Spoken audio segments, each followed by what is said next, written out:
Double redheads descend, the darkness of Elbaf reappears, the giant kingdom's red-haired enigma and the dark forces. One Piece chapter 1134, Owl Library is now updated, continuing the story from where it left off.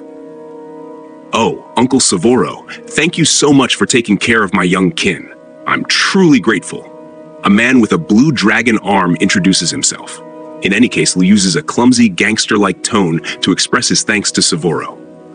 Everyone is puzzled. Kid, where'd you learn to talk like that? Robin steps in to introduce him. He's Luffy. I know Luffy. He's quite famous. So you finally met him, huh? Robin, yes, just like you said. I really have met companions who are willing to protect someone like me with all their hearts. Accompaniment is the warmest confession of affection. The bond between friends will protect each other for a lifetime. Everyone cannot help but shed tears of joy. That's how it should be, Savoro says. Robin's companions, I'm surprised you made it all the way out to this distant Elbaf. Must have given you quite a scare. Sorry about that. I rehearsed with my assistant many times. I used to be a Marine, so I know how strong an Emperor of the Sea can be. I'm really grateful that you're willing to protect Robin. Please continue to look after her. Leave it to me, Captain Luffy replies without hesitation, standing at the forefront of his crew. Suddenly, hey, Savoro, that's me, the old man, right? Don't know me? I'm Vegapunk. Renping, a helper, brings a mechanical box from the Thousand Sunny. Is this the one? The old man won't come otherwise. Yes, thanks for that. Gerd Geltz, also come help out. Let me do it. Following Vegapunk's instructions, they open the box brought over from Egghead. What's inside? It's the clone of me, Vegapunk. Indeed, it's different from our usual appearances. This one is completely in a linear form. 20 years ago, I said exactly this line. After all, if the main body is absent from the research institute for a few months, the world government would get suspicious, right? This works out. Even though pouring in the nutrient fluid can revive it, we're still missing a device to remove it safely. I intend to live here and build a brand new research lab. Felith, if we continue the treatment, does that mean my dad can recover? Of course. Bonnie, that's great. Savoro scratches his head in disbelief. If you're Vegapunk, I'm naturally overjoyed to see you again after 20 years, but I can't wrap my head around why you've become a woman. It's confusing. Let me explain. Just then, a few children's voices call out, Teacher, are you done? We want to go out and play. Vegapunk apologizes to them for the delay, and Angie clarifies, this is my teacher. Actually, it's a children's playground.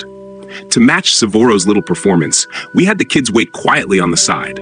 Sorry for the late introduction. I'm the teacher's assistant, Angie, and I manage the Old Eagle Library. Because I'm so tall, I end up talking down to you. Sorry if it feels patronizing. This is Elbaf's foremost library and school. Would you like me to give you a tour? Before Angie can finish, Luffy and Usopp can't contain themselves and run off. This place looks so fun. They rush ahead, passing a giant child named Cece, moving toward a forest of colossal trees that's been transformed into an educational wonderland, where upside-down treehouses separate classrooms into individual spaces. This is the Sea Elephant School, where Elbaf's children study. At the request of the former king, Savoro founded it 20 years ago. Wow, it looks super fun, like a warrior training ground, right? Angie, Gerd, please show them around wherever they want to go. I'd like to bring Robin to the library. Come on, let's go see.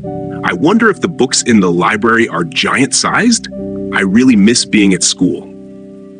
Nami Swan's safety is mine to protect. Arriving at the school, the giant children, seeing Luffy and his group for the first time, are equally excited. They're tiny humans. Let's catch them as prisoners.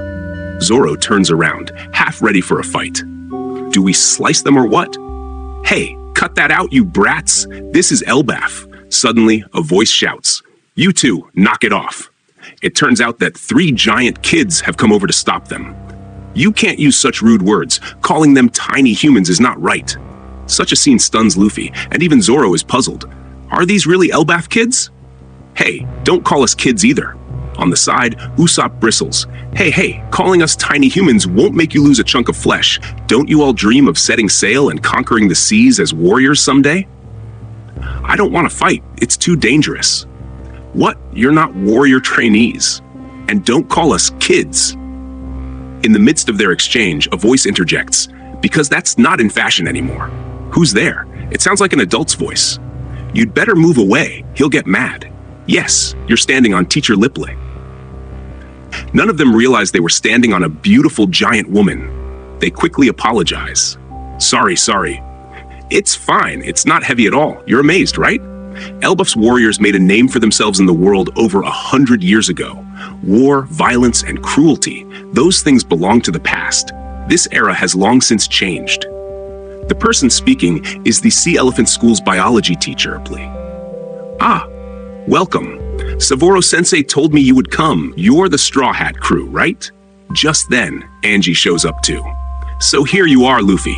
Sorry my little brats were yapping away. Teacher, you're just as rude. That's enough, you guys. You're reverse examples, Ming-kun. King Harald once said, trade with other countries is more important than war. Although he knew this would earn him strong opposition from the village elders who uphold tradition, he still wanted to reform our country. On his journey, though, he was killed by his own son, but the son was never allowed to inherit the throne. All right, that's enough history for now. Everyone, take our guests around. Yes, ma'am. Captain, won't you turn into your white form? I'm really looking forward to it. There's a warrior in Elbaf's mythology who has that form, and I'm completely obsessed. After all, our generation is the last generation of warriors. Splitting into two groups? One group heads to the Owl Library with Savoro, who explains. So that's what happened. You heard the story. I finally managed to get back to Elbaf that time, but I couldn't stop worrying about the documents the scholars had protected with their lives. So I teamed up with Eileen and went back to Ohara once more. When I saw those little books still intact at the bottom of the water, I just broke down in tears.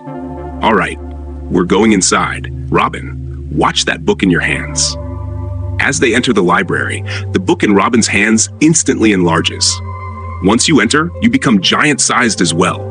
This is the mysterious Owl Library, which holds everything Ohara managed to safeguard 22 years ago.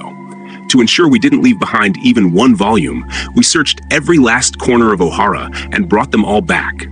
Here, these treasures of history and culture are preserved. It's now the greatest library in the world. I never imagined I'd be able to bring you here someday. Memories overlap. Robin can't hold back her tears.